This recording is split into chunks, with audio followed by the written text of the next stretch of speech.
Style versus fashion, আসল পার্থক্য কোথায়? স্টাইল অভিব্যক্তির মৌলিক ও স্বতন্ত্র প্রকাশই হলো স্টাইল, আর ফ্যাশন হলো একটি নির্দিষ্ট সময়ে প্রচলিত জনপ্রিয় স্টাইল।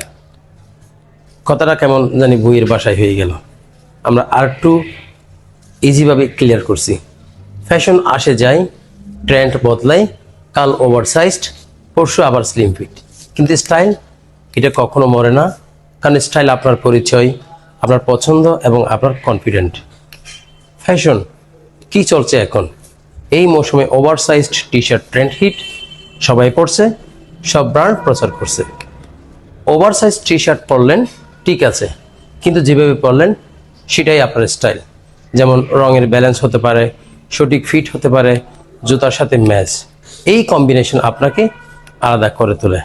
আমরা একদম সিম্পল লাইনের মাধ্যমে বলতে পারি, fashion shows what's trending and style shows who you are. Style হলো আপনার সিগনেচার, যেটা এক্সপায়ার হয় না, পরিবর্তন হয় না, আপনার মতোই অনন্য থাকে। কিন্তু ফ্যাশন এক্সপায়ার এবং পরিবর্তন হয়। ধন্যবাদ সবাইকে।